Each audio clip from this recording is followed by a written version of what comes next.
keyakinan kelas, saya tulis dulu ini peraturan kelas.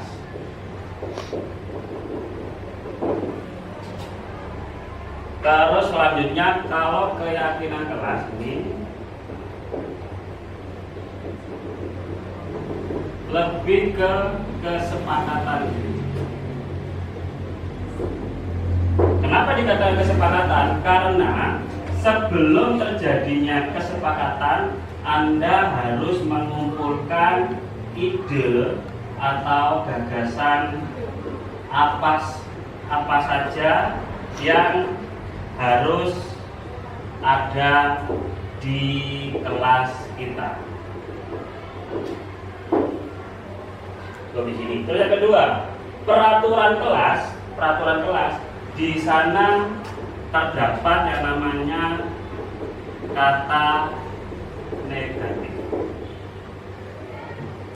Ini yang perlu kita hilangkan.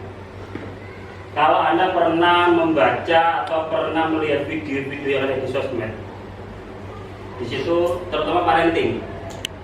Kalau Anda saya suruh jangan memikirkan gajah, yang Anda pikirkan adalah gajah. Jangan keluar kelas, yang Anda pikirkan berarti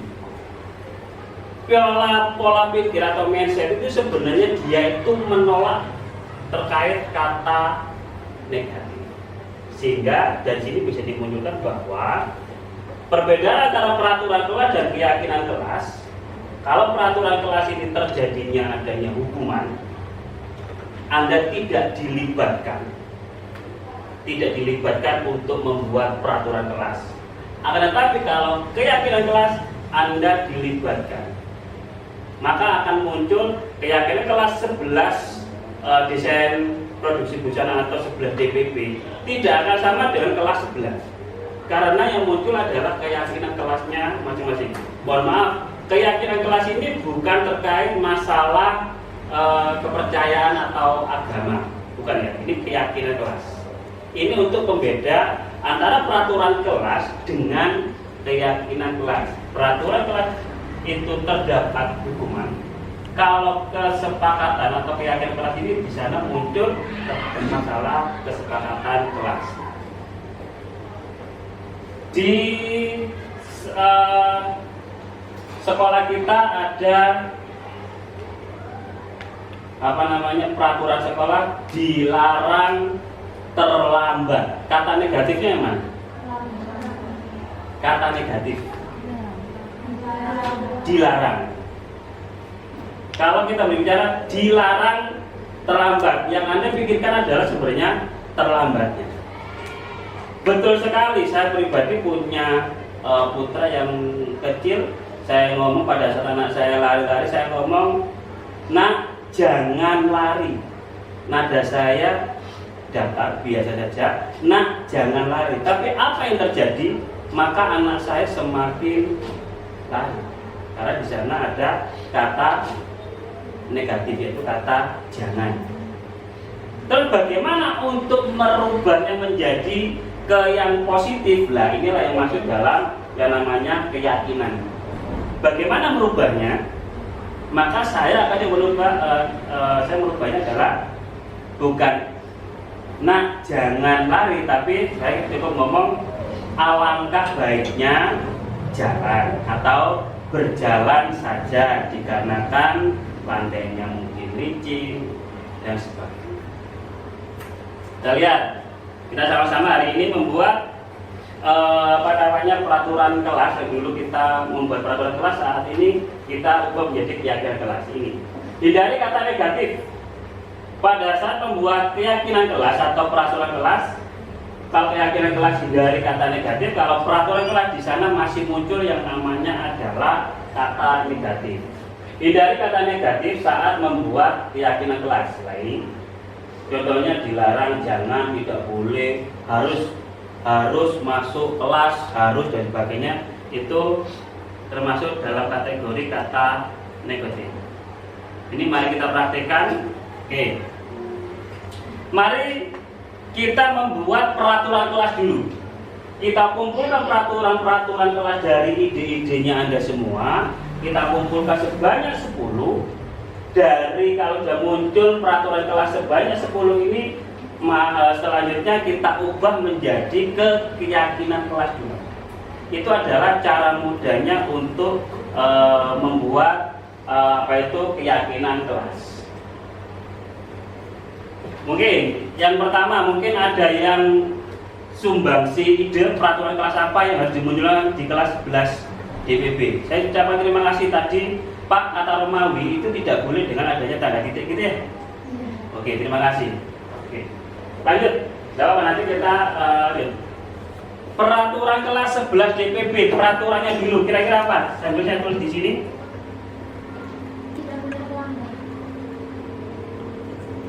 Tidak boleh terlambat. Yang kedua, kira-kira dilarang membuang sampah sembarangan. Yang ketiga, tidak boleh makan di kelas. Di kelas, di ini menyatakan tempat gitu ya. Oke, 4. Tidak boleh terlambat mengumpulkan tugas. Tidak boleh terlambat mengumpulkan tugas, gitu ya. 5. Tidak boleh tidur di kelas. Oke, tidak boleh tidur di kelas. 6. Tidak boleh membuli temannya. Tidak boleh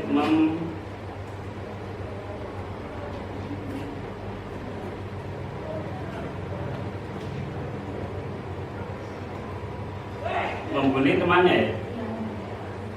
Lanjut. Kira-kira apa lagi? Tidak boleh mengambil barang yang bukan milik. Tidak boleh mengambil barang yang bukan miliknya. 8. Dilarang keluar kelas sebelum diizinkan. Dilarang keluar kelas sebelum diizinkan. 9. Dilarang menggunakan make up. Dilarang menggunakan ya. 10. Dilarang menggunakan HP kecuali diizinkan guru. Dilarang menggunakan HP kecuali diizinkan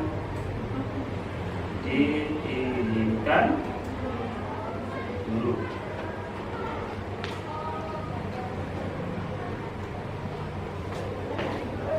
Oke, kita lanjut. Peraturan kelas ini sudah kita tulis. Tapi yang jelas namanya peraturan kelas atau kalian mungkin pernah lihat dimanapun, peraturan kelas rata-rata di sana akan memunculkan kata negatif. Contoh, tidak boleh. Bukan tidaknya yang bilang malah menjadi boleh terlambat, bukan seperti itu. Kita lanjut, dilarang. Tidak boleh, tidak boleh, tidak boleh. Nah terus dilarang lah. Ini kalimat-kalimat ini nanti yang akan kita ubah menjadi kalimat positif atau menjadi keyakinan kelas. Tadi Pak Roma menyampaikan, misalkan anak saya tadi berlari-lari, Pak Roma bukan menyampaikan kalau kata negatifnya, nah tidak boleh atau jangan lari-lari. Maka mindset anak saya akan muncul, dia akan tetap berlari. Seharusnya kalimatnya adalah lebih baik jalan karena lantainya mungkin licin atau di banyak mainan di depannya yang bisa menyebabkan bahaya. Gitu ya. Oke, lanjut. Peraturan kelas sudah muncul. Sekarang kita keyakinan kelas. Tadi yang pertama itu adalah tidak boleh terlambat, maka diubah keyakinan kelasnya menjadi datang tepat waktu. datang tepat waktu. Nomor 2, dilarang membuang sampah sembarangan. Diubah jadi kira-kira buanglah sampah pada tempatnya. Nomor 3, tidak boleh makan di kelas. Seharusnya makan di saat jam istirahat. Nomor 4, tidak boleh terlambat mengumpulkan tugas. Menjadi mengumpulkan tugas tepat waktu. Lalu nomor 5, tidak boleh tidur di kelas. Kita ubah menjadi kira-kira aturlah waktu tidur kamu. Nomor berapa? 6 ya. Tidak boleh membuli temannya. Menjadi memanggil teman sesuai dengan nama aslinya. Di sini mungkin muncul, misalkan namanya Rini, bapaknya Tono, langsung dipanggil Ton. Nah itu. Nomor 7, tidak boleh mengambil barang yang bukan miliknya.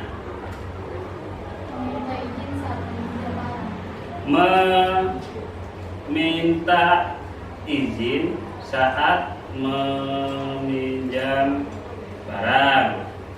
Nomor 8, dilarang keluar kelas sebelum diizinkan. Meminta izin saat keluar kelas. Apa nih? 9, dilarang menggunakan make up. Berpenampilan rapi dan sopan. 10 terakhir. Menggunakan HP dengan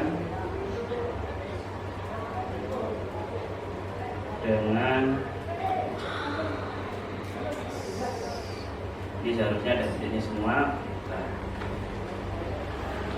Dengan adanya keyakinan kelas ini, inilah yang akan membuat pola pikir kita ini menimbulkan efek, yaitu efek yang positif. Kalau peraturan kelas, nah ini, kalau peraturan kelas sekali lagi itu ada hukuman di sana. Anda tahu atau tidak tahu dianggap tahu, namanya itu peraturan. Anda tahu dianggap tidak tahu, mau tidak mau harus mau. Keyakinan kelas itu juga seperti itu, mau tidak mau harus mau. Kenapa? Karena keyakinan kelas ini sudah dimunculkan dari ide-ide atau sumbangsi ide dari Anda semua, maka itu yang akan dikumpulkan menjadi satu dan Anda harus menerapkan ini. Pak, bagaimana jika melakukan kesalahan? Bagaimana jika melakukan kesalahan? Jawab dengan jujur. Kira-kira Anda lebih suka yang mana? Misalkan Pak Roma menjadi orang yang tokoh yang A. Ada siswa yang terlambat masuk kelas. Tadi kan peraturannya dilarang lambat masuk kelas, kita ubah menjadi keyakinan kelasnya adalah datang tepat waktu. Tapi Anda melakukan kesalahan, yaitu datang tidak tepat waktu. Jika Pak Roma mengikuti yang ada di peraturan di situ, biasanya orangnya atau Pak Roma akan langsung berbicara, biar kamu ini loh biasa terlambat. Itu contohnya. Tapi kalau kita berbicara keyakinan kelas, karena sudah menjadi kesepakatan kelas, seharusnya datang tepat waktu dan Anda terlambat, maka Pak Roma harus tanya dulu. Apa yang ditanyakan? Kenapa bisa terlambat? Kan nggak tahu, mungkin bannya bocor, mungkin malamnya kurang tidur, akhirnya bangunnya di sini. Gitu. Nah, inilah yang dimaksud setelah memakai keyakinan kelas. Dampak selanjutnya adalah selaku guru tidak boleh asal ngejas bahwa anak itu bersalah. Jadi seperti itu saja keyakinan kelas kita, khususnya adalah di kelas 11 DPB. Semoga kedepannya kelas kita bisa konsisten untuk menerapkan keyakinan kelas. Dan jangan lupa besok kita akan bertemu lagi, kita membentuk yang namanya yaitu struktur kelas, terus ditambah lagi mungkin daftar piket kelas. Mungkin itu aja dari saya, tetap semangat bersekolah. Saya akhiri, wassalamualaikum warahmatullahi wabarakatuh. Waalaikumsalam warahmatullahi wabarakatuh. Assalamualaikum warahmatullahi wabarakatuh. Di acara diseminasi budaya positif di sekolah oleh calon guru penggerak Bapak Roma Firzki, BPGP Jatim A, hari ini akan kita mulai dengan penuh semangat. Mari untuk memperlancar acara pada siang hari ini, kita bersama-sama berdoa terlebih dahulu. Saya pimpin bagi yang beragama dengan agama Islam. Bagi yang beragama non-Islam boleh berdoa sesuai dengan keyakinannya. Berdoa dimulai.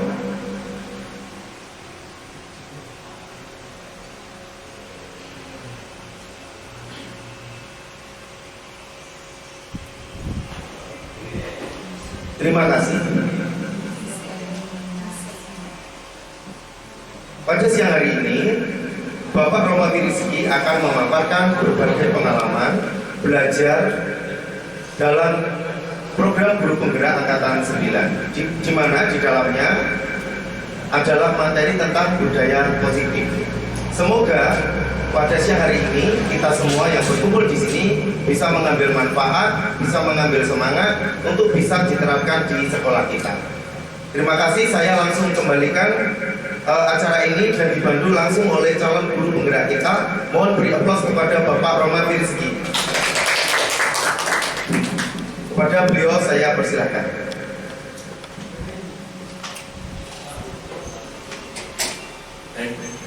Terima kasih. Assalamualaikum warahmatullahi wabarakatuh. Waalaikumsalam. Yang terhormat Kepala Sekolah Serta Development Materi dan yang dihormati Bapak dan Ibu guru beserta Ibu, Bapak Ibu yang kami banggakan.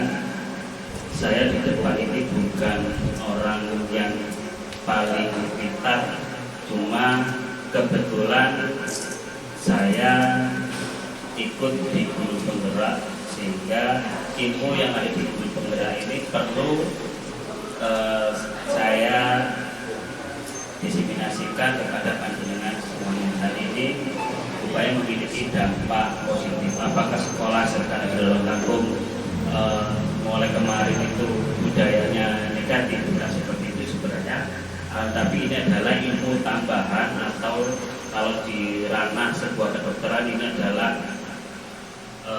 kapsul baru terkait masalah yang ada di guru penggerak. Baik, kita lanjut Bapak Ibu. Hari ini saya akan mendiseminasikan tentang budaya positif di sekolah. Di sana itu guru penggerak ini akan berperan untuk menggerakkan komunitas belajar di wilayahnya. Kebetulan saat ini yang kami undang adalah panjenengan semuanya.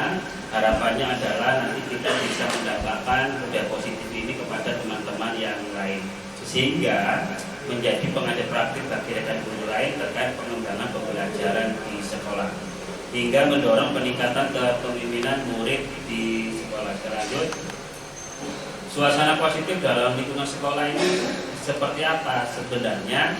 Sekali lagi, bukan di lingkungan khususnya serta negeri kampung memiliki suasana yang negatif, bukan, tapi sebenarnya semua sekolah itu memiliki suasana yang positif, dan kita harus jeli memandang, mengambil, memilah dan memilih hal positif tersebut, khususnya adalah di sekolah.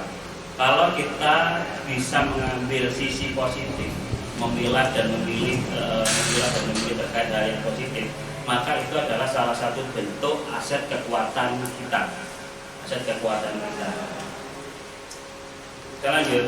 Sekolah itu sebenarnya perlu menyediakan lingkungan yang positif, aman dan nyaman agar murid mampu berpikir, bertindak dan mencipta dengan merdeka, mandiri dan bertanggung jawab. Artinya apa? Sebelum kita bertindak kepada siswa, guru itu sebenarnya kita bekali dulu terkait masalah hal yang positif. Ingat bahwa manusia itu ada kebutuhan dasar manusia yang harus dipenuhi. Nanti kita akan belajar terkait kasus yang ada pada siswa dan kita cara menanganinya seperti apa. Itu adalah salah satu contoh budaya positif. Kita kembali lagi yang yang ini. Di sana ada lingkungan yang positif, aman dan nyaman agar murid. Ingat, dalam kurikulum Merdeka itu kita harus berdiferensiasi pada siswa.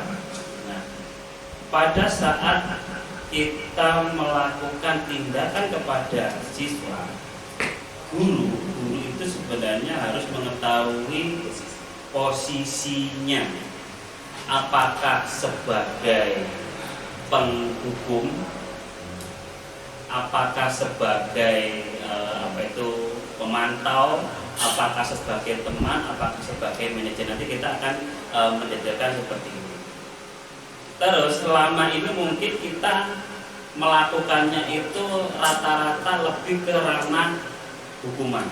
Kalau kita semua guru, khususnya yang saya undang hari ini, kalau kita lebih melakukan ke ranah hukuman, bisa dipastikan anak itu nurut kepada kita itu dikarenakan takut. Hasilnya dikarenakan takut, anak itu akan berdarah. Harapan di ilmu baru di guru penggerak ini, kita memakai sebelum hukuman itu terjadi apa langkah sebelumnya. Maka dari itu kita selaku peran guru harus kebutuhan dasar manusia apa yang harus terpenuhi, terus selaku siswa kebutuhan dasar manusia apa yang harus terpenuhi. Tujuan ini adalah supaya murid ini dapat berekspresi, menyalurkan bakat, mengembangkan kreativitas dan komunikasi dengan baik dan bebas dari guru. Kadang tidak lepas yang namanya adalah membuli siswanya. Guru bukan hanya ranah siswanya saja, tapi gurunya pun juga tidak lepas dari itu. Maka dari itu ilmu baru inilah yang perlu kami, yaitu dari calon guru penggerak ini, supaya ilmu-ilmu ini bisa ditularkan kepada panjenengan semuanya. Nah ini Bapak Ibu, di sana ada bagian disiplin positif. Disiplin positif ini adalah data kontrol di sana. Itu yang pertama, Anda tidak bisa mengontrol orang lain, hanya Anda yang bisa mengontrol diri Anda. Ini yang perlu ditekankan. Kalau kita mengontrol orang lain itu sebenarnya sebuah ilusi.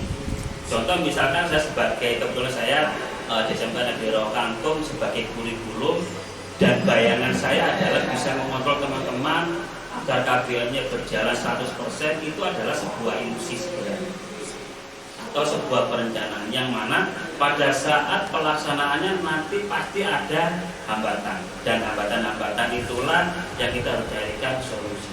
Itu sebenarnya. Terus semua perilaku itu memiliki tujuan.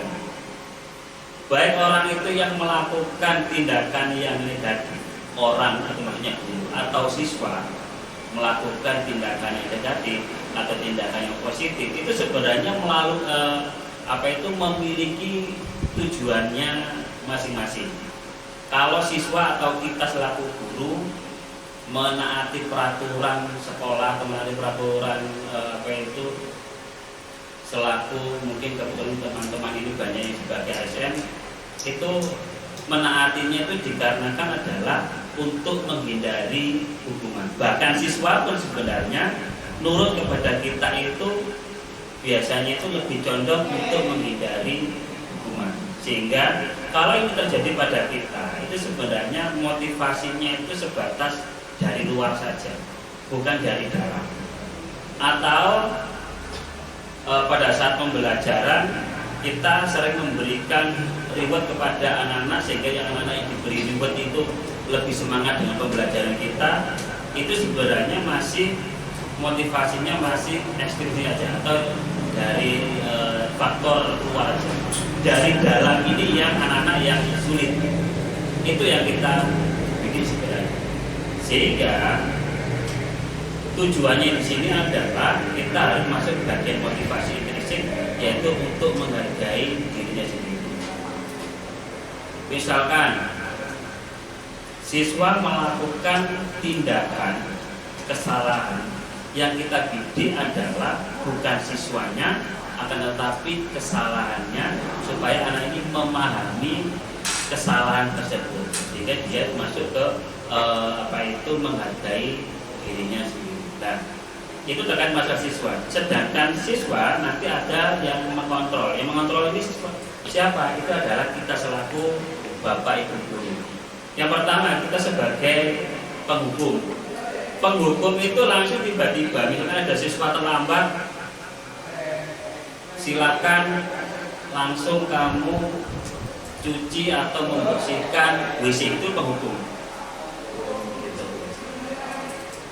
Beda lagi dengan kalau kita statusnya kita tadi kan penghukum yang pertama, yang kedua statusnya kita naikkan sebagai pembuat rasa bersalah.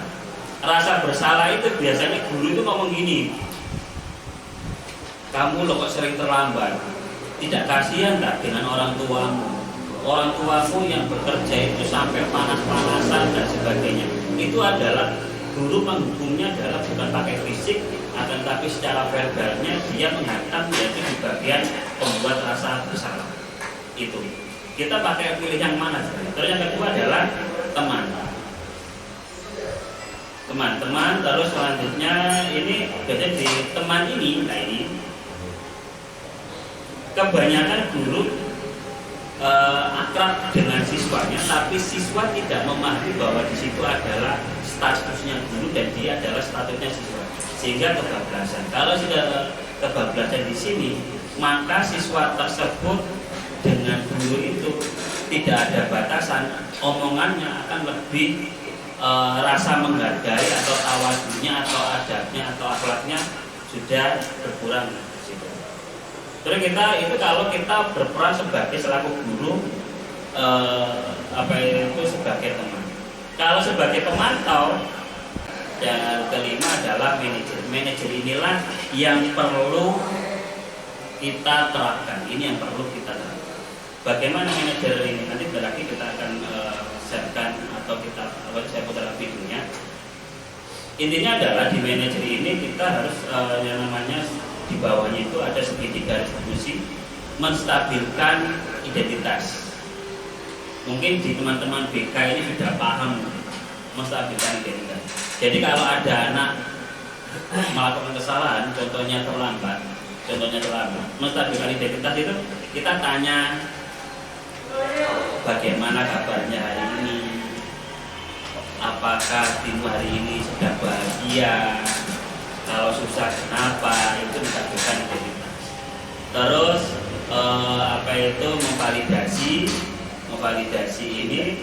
memvalidasi tindakan ini, apakah benar kamu ini tadi melakukan kesalahan ini, gitu.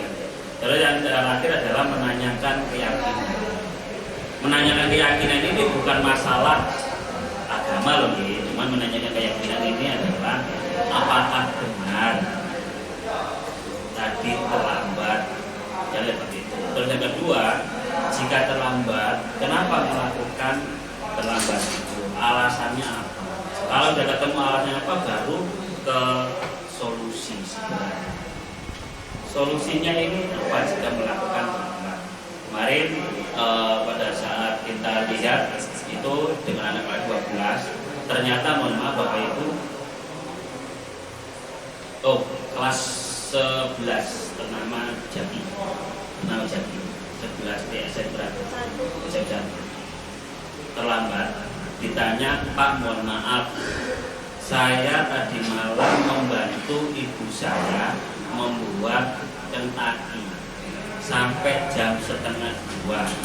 Akhirnya tidurnya terlambat pula sampai bangunnya pun terlambat.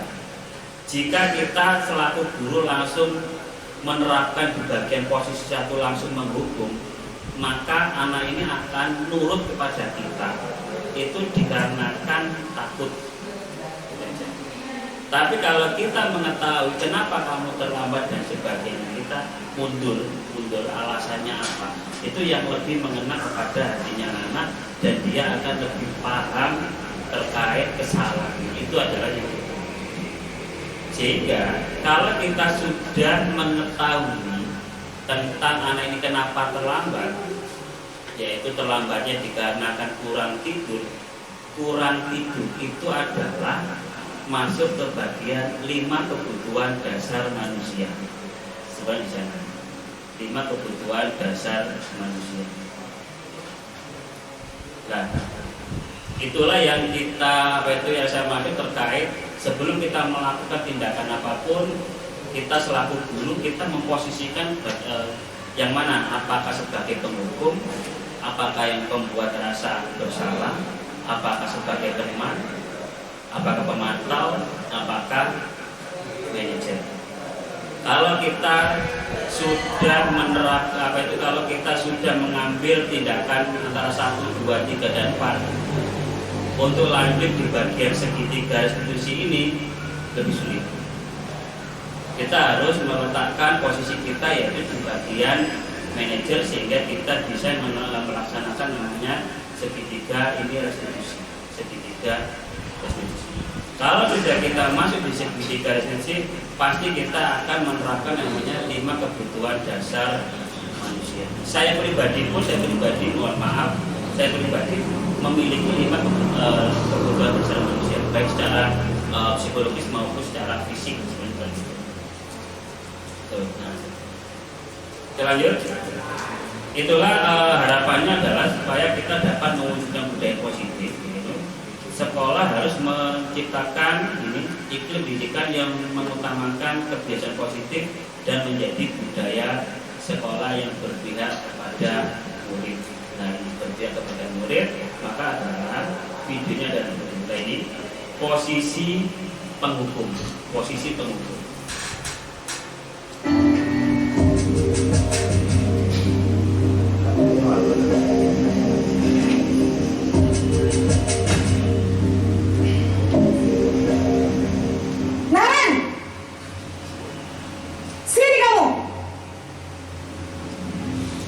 Selamat pagi, Bu. Selalu terlambat. Kamu deh, pasti terlambat. Maaf, Bu. Saya Apa coba? Alasan kamu apa lagi? Kapan sih kamu tidak terlambat?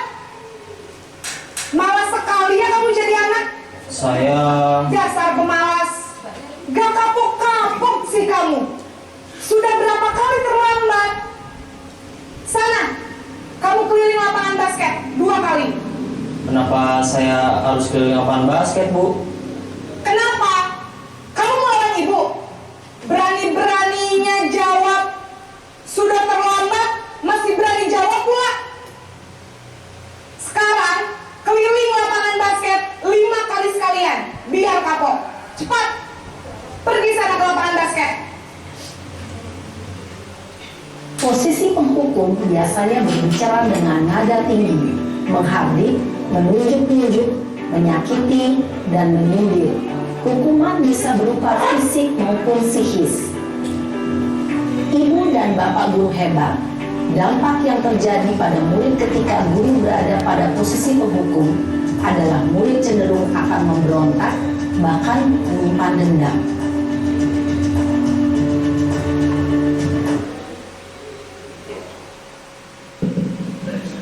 Itu adalah posisi penghukum. Seandainya nanti terlambat itu banyak bocor.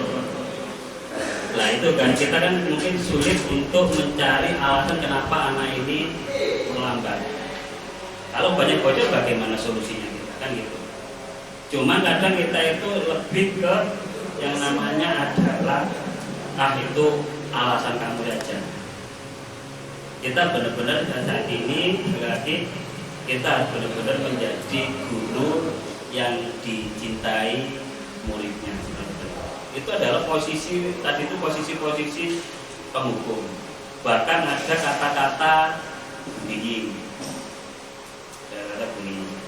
Terus ditambah lagi ada dampaknya, yaitu pasti yang namanya anak itu akan nurut kepada kita dikarenakan takut.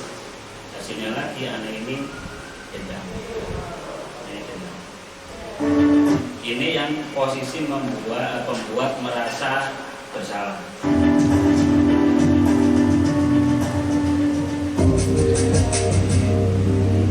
Kebetulan anak laki-laki.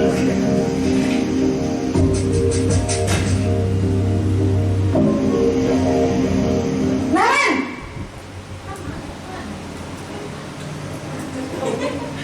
Selamat pagi, Bu. Naren, kamu kenapa terlambat lagi, nak? Ya Tuhan, Naren, kamu senang ya bikin ibu susah ya? Kalau kamu terlambat lagi, nanti ibu yang ditegur bapak kepala sekolah, nak. Disangka ibu tidak bisa membina kamu. Duh, gimana ini? Pastinya bukan orang Jawa. Maaf, Bu. Duh, Gusti Naren, kamu suka ya kalau ibu ditegur bapak kepala sekolah? Terus, sekarang ibu harus tulis apa ini di buku absen? Ini kamu sudah sering terlambat loh. Ibu harus apa coba? Maaf, Bu. Maaf sekali. Ya sudah, lain kali jangan bikin ibu susah lagi ya nak ya. Ibu tidak akan kuat lagi kalau kamu begini terus. Bisa jantungan kalau ibu tegur bapak kepala sekolah. Sana cepat ke kelas. Maaf ya, Bu. Maaf sekali.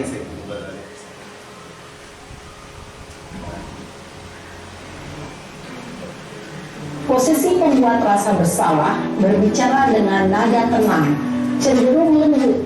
Namun kata-kata yang diutarakan membuat murid merasa menjadi orang yang gagal, memandang buruk dirinya sendiri, merasa tidak berharga, dan tidak sanggup membahagiakan orang lain. Ketika guru mengambil posisi pembuat rasa bersalah, murid akan menganggap dirinya yang bersalah dan ia akan menyimpan emosi negatif tersebut di dalam dirinya.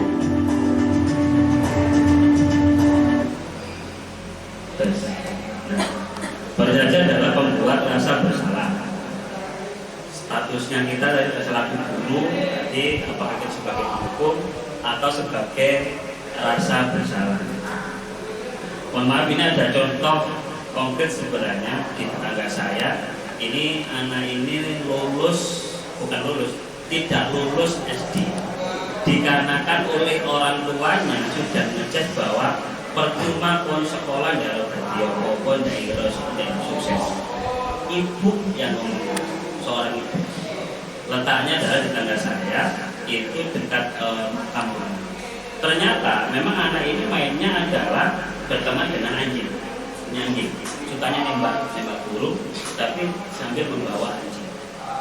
Pada saat sambil bermain tentang nembak burung tadi, anak ini sering dimintai tolong di sawah-sawah itu untuk ngangkut hasil panen, mungkin padi, mungkin terong. Ternyata anak ini sering karena fisiknya masih kuat, sering diajak terus. Setelah saya ketemu 3 tahun kemudian 4 tahun itu, ternyata anak ini sekarang tidak lulus SD tapi menjadi pengepul sayuran yang bagian menjoki di pasar Lumajang. Karyawannya 4. Setiap sore itu ada yang bagian limbah, ada yang bagian itu ngikat. Setiap sore berubah. Nah, dengan seperti ini ternyata kasus kayak gini bukan terjadi di sekolah saja, kan, tetapi di rumah pun juga terjadi. semoga kejadian baik di rumah maupun di sekolah tidak terjadi seperti itu. Nah, kita lanjut Bapak Ibu, tadi kita sudah namanya posisi penghukum yang kedua adalah posisi rasa bersalah, yang ketiga adalah posisi sebagai teman.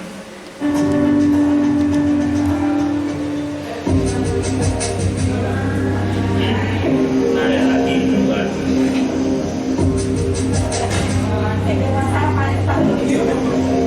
Ini siapa nih? Naren!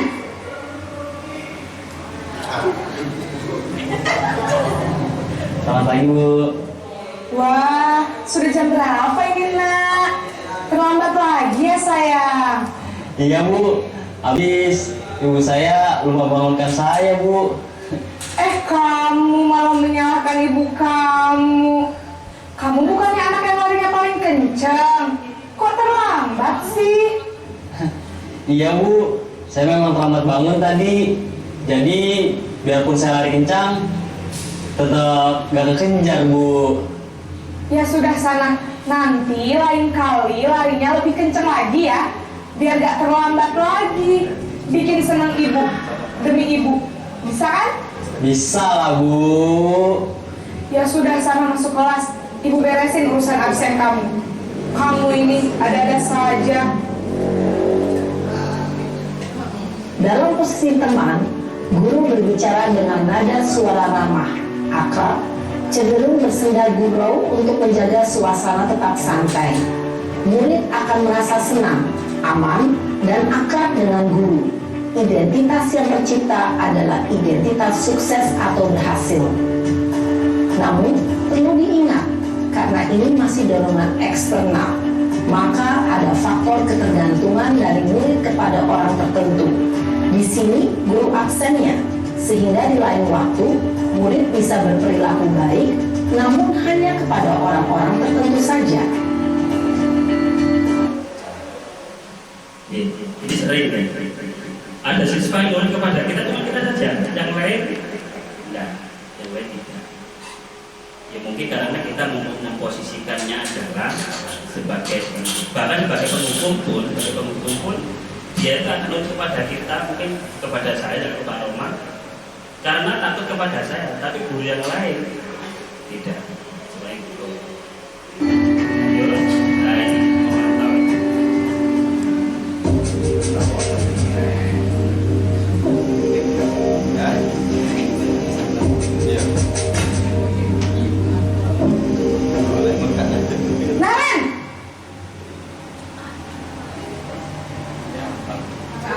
Selamat pagi Bu. Naren, apa peraturan sekolah kita tentang jam berapa kita harus masuk sekolah, nak? Kita harus di sekolah jam 7 Bu. Iya betul, sekarang sudah jam 7.20. Naren sudah tahu konsekuensinya jika terlambat hadir. Paham Bu. Saya harus tinggal kelas pas jam istirahat selama 20 menit. Iya benar, konsekuensinya demikian. Jadi nanti jam 9.30 pas istirahat, kamu harus tinggal di kelas, kerjakan tugas tambahan untuk ketertinggalan kamu, ya? Baik Bu. Posisi pemantau mengandalkan penghitungan atau data untuk mengontrol murid. Guru mengarahkan murid berdasarkan peraturan dan konsekuensi. Seorang pemantau menunjukkan bahasa tubuh dan ekspresi wajah yang datar dan cenderung formal.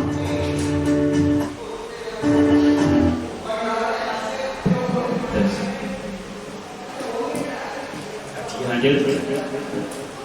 Dampak posisi pemantau atau monitor, murid akan menghitung konsekuensi dan hadiah tanpa memahami sepenuhnya nilai kebajikan yang dituju. Artinya gini Bapak Ibu, hadiah, tidak ada kata hadiah.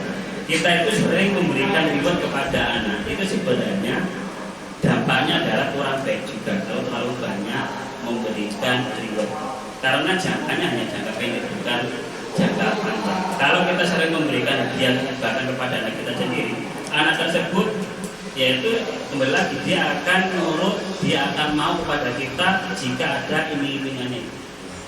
Ya, gitu. Terus sekali lagi tidak sepenuhnya mandiri. Tapi ini lebih baik daripada yang posisi tadi itu sebagai penghukum atau sebagai rasa bersalah. Sebagai rasa bersalah. Itu masih lebih baik.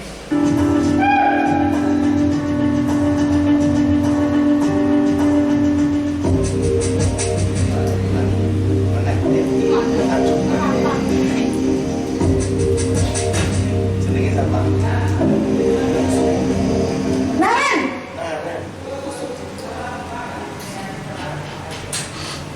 Selamat pagi Bu. Selamat pagi Naren. Maaf Bu, saya terlambat. Iya, sekolah masuknya jam 7, sekarang sudah jam 7.20. Jadi sekarang bagaimana ini Naren? Maaf Bu, saya lupa setel alarm saya semalam. Baiklah, menurut kamu, keyakinan sekolah yang mana yang perlu kamu tingkatkan? Menghargai diri sendiri dan orang lain mungkin ya Bu. Setuju. Jadi, apakah Naren meyakini prinsip saling menghormati tersebut? Iya Bu, saya meyakininya. Apakah Naren bersedia memperbaiki masalah keterlambatan ini? Bersedia Bu. Bagaimana kamu akan perbaiki masalah keterlambatan ini? Saya akan coba untuk tidak lupa menyetel alarm saya Bu. Baik, kalau Naren lupa menyetel alarm di rumah, ada orang yang kira-kira bisa bantu mengingatkan tidak? Ada Bu, kakak saya, Kak Emma. Ada lagi selain Kak Emma? Selain Kak Emma, ada ibu saya. Baik, jadi yang mengingatkan Naren adalah Kak Emma dan ibu kamu ya? Kira-kira akan mulai start alarm kapan nih Naren? Setelah pulang sekolah, akan segera saya lakukan. Baik, jadi Naren akan setel alarm untuk bangun besok pagi dan akan diingatkan oleh kakak dan ibunda Naren ya. Ada lagi yang mungkin perlu dilakukan Naren agar tidak terlambat bangun lagi? Tidak ada Bu. Baik Naren, terima kasih untuk kerjasama kamu. Sekarang kamu perlu kembali ke kelas untuk belajar. Baik Bu, terima kasih. Posisi manajer adalah posisi kontrol yang disarankan untuk membimbing murid memiliki sikap disiplin yang positif, yaitu murid yang mandiri, bertanggung jawab, dan dapat memecahkan masalah. Tujuan dari posisi ini adalah agar murid dapat berefleksi atas tindakannya. Guru akan dengan tulus memberikan pertanyaan-pertanyaan bermakna, sehingga membuat murid dapat belajar dari kesalahannya dan mencari sebuah solusi untuk menyelesaikannya. Ibu dan Bapak guru hebat, setelah mengamati adegan kelima posisi kontrol tadi, kira-kira posisi mana yang paling ideal? Posisi mana yang dapat menunjang motivasi intrinsik murid? Ya, tentu posisi manajer. Posisi ini memang posisi ideal yang ingin dituju setiap pendidik. Pada posisi inilah, guru dapat menerapkan disiplin positif yang berpihak pada murid, yang memerdekakan murid. Perjalanan seorang pendidik tentunya tidak mudah untuk sampai pada posisi seorang manajer. Namun, tujuan kita pasti, yaitu menciptakan murid-murid yang mandiri, merdeka, dan bertanggung jawab. Semoga penggambaran 5 posisi kontrol yang telah diperlihatkan ini dapat menjadi ajar refleksi bagi kita semua, agar dapat terus mengasah dan menerapkan disiplin positif yang memerdekakan murid. Mari terus berlatih dan bersemangat. Selamat menerapkan.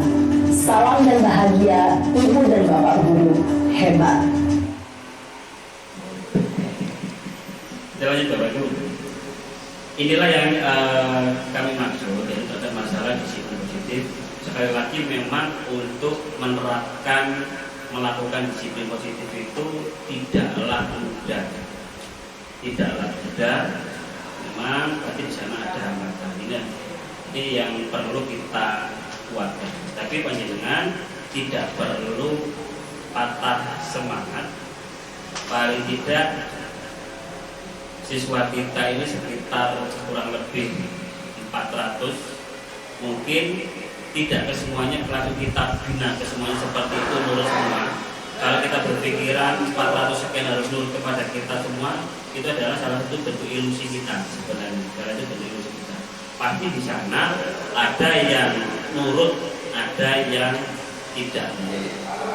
Dan kita harus pandai-pandai mengambil keputusan mana yang kita pakai dulu. Intinya adalah anak-anak yang melakukan kesalahan itu kita coba memakai restitusi tadi. Jangan sampai kita langsung larinya langsung ke hukuman. Sini ada video lagi terkait contohnya.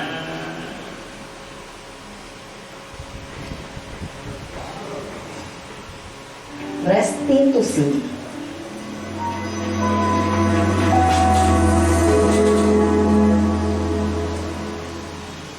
Restitusi dikembangkan oleh pakar pendidikan Diane Dawson, berlandaskan pada teori kontrol Dr. William Gleiser. Segitiga restitusi adalah suatu proses dialog yang dijalankan oleh guru atau orang tua agar dapat menghasilkan murid yang mandiri dan bertanggung jawab.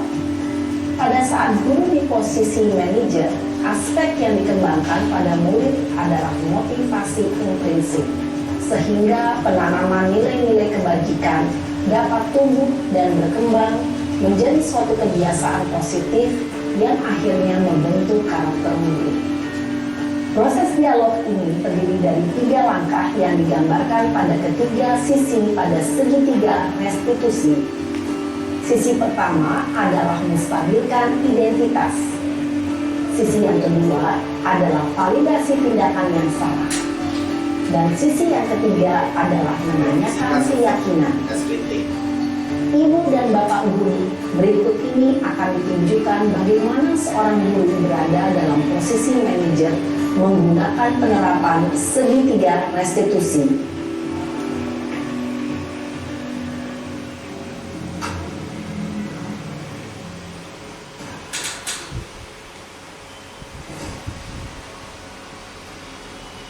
Siang Sarah.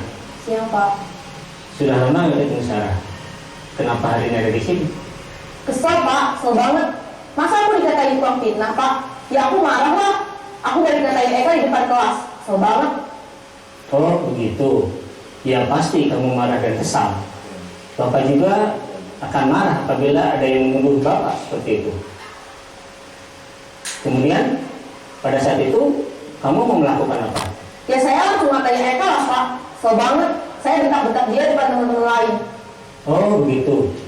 Pasti kamu melakukan seperti itu karena suatu alasan tertentu, bukan? Iyalah, masa saya diam saja Pak? Ya saya bela diri lah. Masa saya dituduh tukang fitnah? Ya wajar lah. Mempertahankan harga diri itu sesuatu yang penting buat kamu. Untung kamu tidak lebih gegabah lagi, hanya membentak-bentak. Iya Pak. Untung saya masih bersabar dan hanya membentak saja. Sudah gemes Lagi bukan? Iya. Nah, sekarang coba kita lihat lagi tindakan kamu. Stop dulu ya. Stop. Saya mau coba dikit, yaitu tentang masalah validasi tindakan yang salah. Bapak Ibu sebenarnya pada kita memvalidasi tindakan yang salah ini, kan ada kasus terkait siswa melakukan kesalahan. Guru kita menerapkan atau kita melakukan posisi sebagaimana, apakah sebagai penghukum, apakah sebagai pemantau, dan harapannya adalah sebagai manajer tadi. Jika kita melakukan sebagai manajer, baru kita langkah selanjutnya adalah memvalidasi. Ini namanya adalah segitiga restitusi. Segitiga restitusi ini adalah salah satunya adalah memvalidasi tindakan yang salah. Validasi tindakan yang salah ini itu lebih condong kita ini berbicara kepada siswa yang melakukan kesalahannya ini tadi, itu adalah dari hati ke hati. Orang pada saat mendapatkan suatu masalah, bahkan anak kecil bahkan orang dewasa pun, sebenarnya itu mereka butuh sosok orang yang mau mendengarkan keluh kesah kita. Meskipun kita sendiri tidak memberikan solusi sebenarnya, tapi kita mau mendengarkan masalah mereka itu sudah plong, sudah lega bagi orang yang dapat masalah. Disinilah adalah salah satunya adalah untuk memvalidasi tindakan yang salah. Kamu memilih untuk tidak berbuat lebih parah lagi, bukan? Iya. Nah, sekarang coba kita lihat lagi tindakan kamu yang bentak-bentak Eka di kelas. Tindakan kamu itu kira-kira sesuai dengan keyakinan kelas atau prinsip kamu tidak? Enggak lah Pak. Capek Pak jadi pemarah. Jadi keyakinan atau prinsip mana yang kurang sesuai dengan keinginan kamu? Ya, saya sebenarnya sangat menghargai orang lain. Mungkin saat itu saya menjadi emosi, jadi tidak menunjukkan sikap itu. Kamu meyakini tidak? Menghargai orang lain itu penting buat kamu. Yakinlah Pak. Iya, setuju. Kita harus saling menghargai. Namun, ada juga keyakinan yang kita sepakati yang perlu kita jalankan apabila kita sedang marah, bukan? Ya, saya bisa lebih proaktif, mulai dengan diri sendiri. Saya bisa jadi lebih bersabar, mengambil waktu jeda untuk berpikir mau apa selanjutnya. Kira-kira kamu bersedia memperbaiki masalah ini tidak? Bersedia Pak. Kalau kamu memperbaiki masalah ini, kamu akan menjadi orang seperti apa? Saya akan menjadi orang yang bertanggung jawab kali ya Pak. Dan senantiasa proaktif. Iya, menurut kamu bagaimana rasanya menjadi orang seperti itu? Ya nyaman lah, bangga bisa bersabar dan menahan diri. Baiklah kalau begitu. Yuk kita pikirkan bagaimana memperbaiki masalah ini. Bapak Ibu terkait masalah menanyakan keyakinan. Di situ disebutkan dengan keyakinan kelas atau keyakinan diri. Artinya gini. Ada kata menghargai. Kita itu yakin bahwa kita menghargai orang lain. Dampaknya adalah pasti orang itu akan menghargai. Terus yang kedua, jika kita sudah menghargai orang lain, tapi orang tersebut tidak menghargai, kita tidak patut meladeni orang seperti itu. Sehingga sekali lagi keyakinan itulah yang kita bentuk kepada anak. Salah satunya adalah di video tersebut adalah tentang menahan sabar. Lanjut.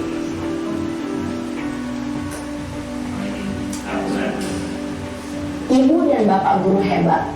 Baru saja kita menyaksikan contoh bagaimana seorang guru berada dalam posisi manajer menggunakan penerapan segitiga restitusi. Mari kita bahas satu persatu. Pada sisi pertama, menstabilkan identitas berdasarkan pada prinsip bahwa membuat kesalahan adalah bagian dari proses pembelajaran. Sisi pertama dari segitiga ini berperan menggeser identitas murid dari identitas gagal ke identitas sukses. Murid yang sedang bertingkah laku yang tidak pantas atau menarik diri saat itu sedang mengalami identitas gagal. Bila kita mengkritiknya, maka posisinya tidak akan berubah. Kita bisa mengajukan pernyataan-pernyataan ini. 1. Membuat kesalahan sesuatu yang wajar. 2. Manusia tidak ada yang sempurna. 3. Kita bisa memperbaiki masalah ini. 4.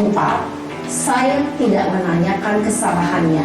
Saya lebih fokus bagaimana memperbaiki masalah ini. 5. Apakah saat ini kamu pernah menjadi orang yang baik untuk dirimu sendiri?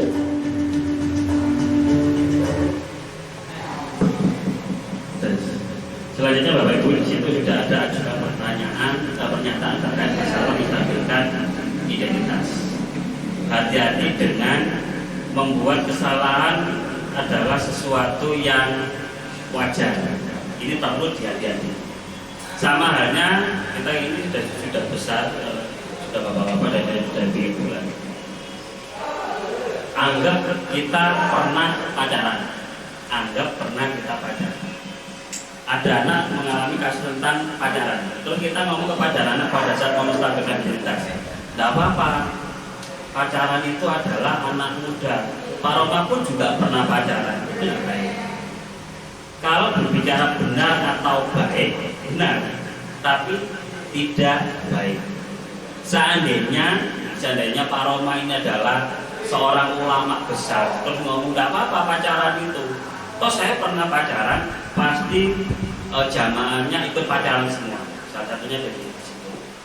Maka dari itu hati-hati pada saat ajukan pernyataan ini terkait masalah kesalahan, perlu dihadapi. Lanjut. Pada sisi kedua, validasi tindakan yang salah berlandaskan pada prinsip bahwa setiap perilaku berupaya memenuhi suatu kebutuhan tertentu. Guru yang telah memahami teori kontrol akan bergeser dari pemikiran stimulus respon menjadi proaktif dan mencoba untuk mengenali tujuan dari perilaku murid. Mengenali dan mengakui kebutuhan murid ini dapat memperbaiki hubungan dengan murid tersebut. Pernyataan atau pertanyaan bisa disampaikan dengan nada suara tidak menghakimi atau memojokkan, sehingga dapat mengembalikan murid pada posisi positif. 1. Kamu bisa saja bertindak lebih gegabah lagi dari ini. 2. Kamu bukan melakukannya tanpa suatu alasan tertentu. 3. Kamu melakukannya karena mempertahankan sesuatu yang penting bagimu. 4. Mungkin kamu bisa mempelajari suatu perilaku baru yang lebih efektif. Bersediakah kamu mempelajarinya? Selanjutnya, kita akan simak sisi terakhir, yaitu menanyakan keyakinan. Teori kontrol menyatakan bahwa pada dasarnya kita termotivasi secara intrinsik. Pada saat perilaku yang salah telah divalidasi dan identitas sukses telah stabil, maka murid telah siap mengaitkan keyakinan-keyakinannya dengan tindakannya yang salah dan pemikirannya telah bergeser ingin menjadi orang yang dituju. Pertanyaan-pertanyaan ini dapat mengaitkan keyakinan-keyakinan yang dianut murid. 1. Sebagai keluarga atau kelas, apa yang kita yakini? 2. Nilai-nilai apa yang telah kita sepakati? 3. Seperti apa gambaran sebuah kelas yang ideal bagi kamu? 4. Kamu ingin menjadi orang seperti apa?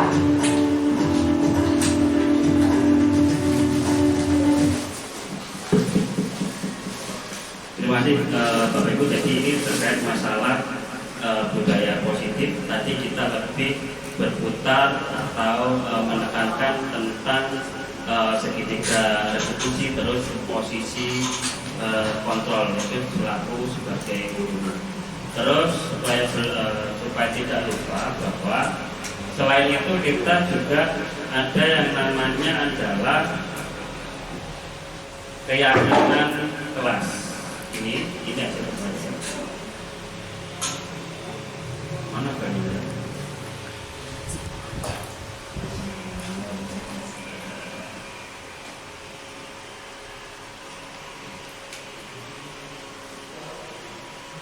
Keyakinan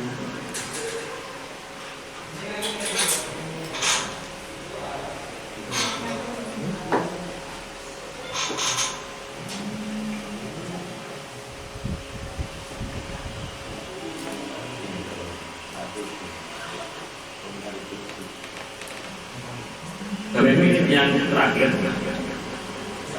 mungkin saat ini atau selaku wali kelas kita biasanya membuat peraturan kelas.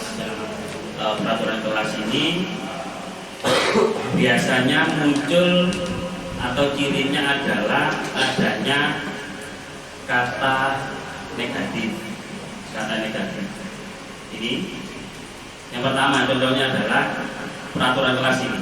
Tidak boleh terlambat, dilarang membuang sampah sembarangan, tidak boleh makan di kelas, tidak boleh terlambat mengumpulkan tugas, tidak boleh tidur di kelas. Selanjutnya itu tidak boleh menghubungi temannya, tidak boleh mengambil barang yang bukan miliknya, dilarang keluar kelas sebelum diizinkan, dilarang menggunakan make up, dilarang menggunakan HP kecuali diizinkan guru. Nah, peraturan-peraturan kelas ini contohnya ini adalah masih menggunakan yaitu kata-kata negatif, yaitu kata itu tidak, terus dilarang, tidak boleh, jangan, kamu harus itu adalah masuk dalam ranah yang namanya adalah negatif. Kalau peraturan kelas, kembali lagi ke aturan itu adalah sifatnya adalah memaksa, mau tidak mau harus mau, tahu tidak tahu dianggap tahu, jika tidak melakukan sesuai dengan peraturan pasti ada hukuman. Itu loh yang namanya peraturan. Lah, di program terkait masalah ibu baru yang didapat dari penggerak itu adalah yang namanya adalah keyakinan kelas. Keyakinan kelas beda Bapak Ibu. Kalau peraturan kelas kita yang membuat selaku guru wali kelas itu yang membuat. Tapi kalau keyakinan kelas adalah siswa ikut terlibat membuat peraturan tersebut, peraturan di dalam kelas. Akan tetapi peraturan-peraturan tersebut diubah menjadi kata atau kalimat yang positif, menghindari kata tidak, jangan, dilarang, menghindari. Sehingga muncul dalam situ peraturan kelasnya tidak boleh terlambat, maka kita ubah menjadi datang tepat waktu. Terus dilarang membuang sampah sembarangan, buanglah sampah pada tempatnya. Tidak boleh makan di kelas, makan di saat jam istirahat. Kesimpulannya gini Bapak Ibu, sebenarnya otak kita itu tidak menerima dengan kata negatif. Otak kita tidak menerima dengan kata negatif. Contohnya adalah, contoh kata negatifnya adalah bahwa otak kita tidak menerima, tidak mau kata negatif. Jangan memikirkan gajah. Pasti yang kita pikirkan kan jangan memikirkan HP. Jadi pikirkan ya HP. Artinya apa? Kata jana itu tidak terbentuk, tidak tervisualisasikan dalam otak kita sebenarnya. Yang muncul adalah jangan pikirkan gajahnya saja. Maka dari itu lebih baik kita munculkan tidak boleh terlambat, kita ubah menjadi yang positif, datang tepat waktu. Nah, mungkin ini saja Bapak Ibu terkait masalah penerapan budaya positif. Harapannya adalah ilmu tadi itu bisa diterapkan. Tapi ingat, kita tidak akan, semoga bisa sebenarnya menerapkan ini ke seluruh siswa sejumlah 400 sekian. Semoga saja. Itu adalah masuk ke ranah yang namanya adalah ilusi. Tapi kita bisa melakukan dari hal yang sedikit, mungkin satu anak, besok satu anak, besok satu anak. Mungkin itu saja Bapak Ibu, jika ada yang ingin ditanyakan, silakan. Jadi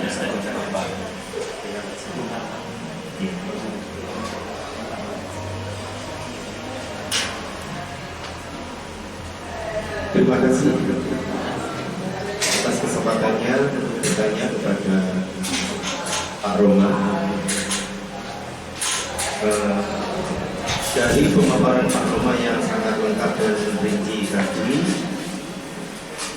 saya mendapatkan gambaran tentang 5 posisi kontrol guru, di mana nanti kita juga akan mendapatkan berbagai macam jenis kebutuhan dasar murid yang berbeda di setiap tempat.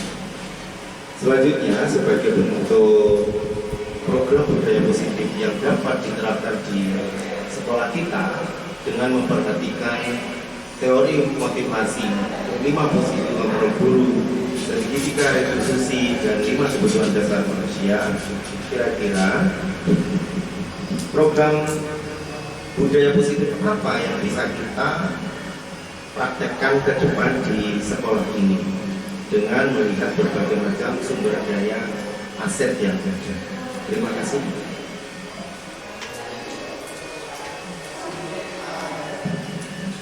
Baik, terima kasih atas pertanyaannya yaitu dari Bapak ini. Jadi kira-kira apa program selanjutnya? Yang pertama adalah selaku guru penggerak itu harus berpikir positif, karena pemikiran positif itulah yang akan menjadi aset kekuatan kita.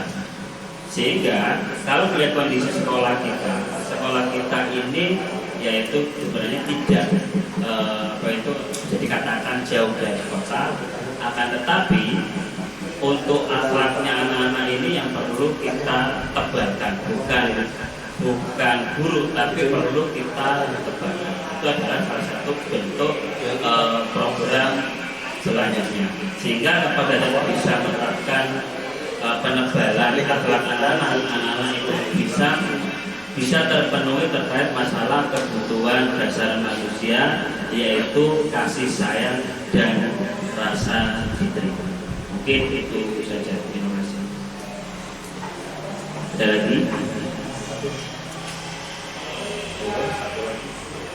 Pak Faris. Silakan.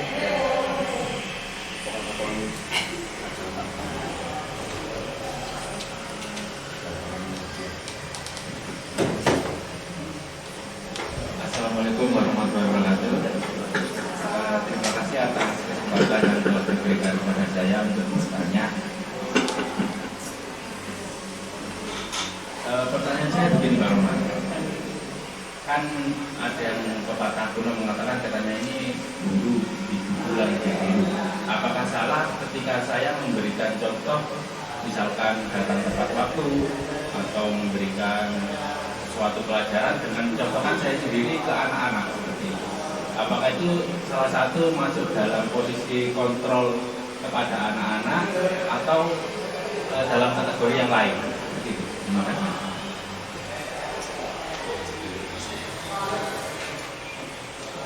Baik, terima kasih. Pertanyaannya adalah guru itu kan di buku lagi biru, sedangkan kita sudah memberikan contoh yang baik kepada anak. Tapi anaknya saja yang tidak bisa mencontoh kita kan gitu. Jelas. Satu, sebenarnya panjenengan ini sudah yang namanya adalah nilai-nilai sudah menerapkan dalam ilmu guru penggerak itu ada istilah nilai-nilai kebajikan universal. Nilai-nilai kebajikan universal itu adalah salah satunya panjenengan sudah melakukan hal yang baik sebenarnya, sehingga perlu dicontoh oleh anak-anak. Nah, kalau masuk di bagian posisi kontrol itu adalah kita memposisikan pada saat mau menangani anaknya itu kita menerapkan posisi yang bagaimana?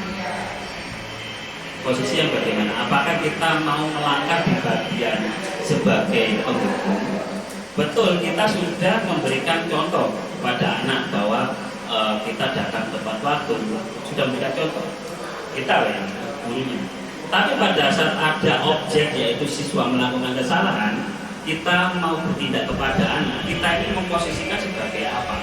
Kalau sebagai penghukum, jelas kita tidak akan bertanya kepada anak tersebut kenapa melakukan kesalahan tersebut, langsung dihukum, disuruh lari, dan sebagainya. Betul. Tapi kalau kita memposisikan sebagai manajer, pasti kita akan tanya baik-baik. Sebagai manajer, pasti kita akan tanya baik-baik, yaitu kenapa kamu melakukan, kalau pertama adalah terkait masalah mutabakan identitas, mungkin kita tanya kabarnya dulu, alasannya apa, memvalidasi tindakan yang salah, apakah benar melakukan kesalahan ini. Kenapa ini dimunculkan? Kekhawatiran kita selaku guru adalah kita tidak memvalidasi tindakan yang salah, kita langsung ngejudge bahwa anak itu salah. Ini adalah fungsinya divalidasi kesalahan. Baru kita menanyakan keyakinan. Sekali lagi, menanyakan keyakinan ini adalah bukan tentang agama. Keyakinannya adalah misalkan anak ini bisa menghargai, maka anak ini yakin maka selamanya orang itu bisa menghargai kita, dan dampaknya yaitu positif. Kalau kita sudah bisa menerapkan ini, berarti kebutuhan dasar manusia anak ini itu terpenuhi, yaitu rasa diterima atau sebagai yang namanya adalah kasih sayang.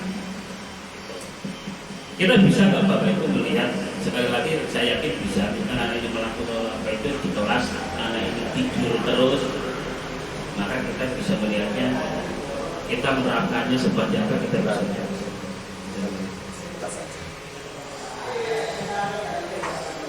Mungkin ada lagi? Kalau tidak ada, maka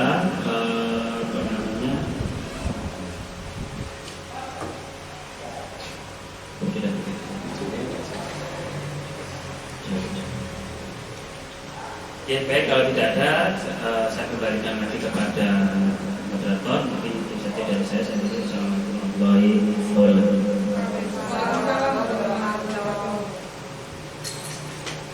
Alhamdulillahirrahmanirrahim. Sebelum kita tutup dengan doa, mari beri aplaus kepada Pak Roma. Sekali lagi pada seluruh kita semua beri penghargaan pribadi kita, mari kita aplaus juga. Karena kita berbicara positif, saya akan sedikit memberikan kesimpulan dari kegiatan ini. Satu, bahwa kita semua senantiasa belajar dari tempat lain, tidak hanya dari tempat ini, untuk ditularkan. Karena sejatinya guru penggerak itu bergerak, tergerak, dan menggerak. Kemudian panjenengan sudah bisa membuktikan disiplin positif, budaya positif di sekolah. Hanya saja belum dong yang mana sebenarnya sudah kita lakukan. Saya percaya bahwa panjenengan sudah menjadi inspirasi bagi anak-anak, terutama tadi Pak Panu sudah menggambarkan buku di buku lagi biru itu juga sudah menjadi inspirasi. Terima kasih sudah berusaha keras kita membimbing anak-anak menuju generasi emas. Mari kita tutup kegiatan acara ini dengan bacaan hamdalah. Alhamdulillahirrahmanirrahim. Sampai jumpa.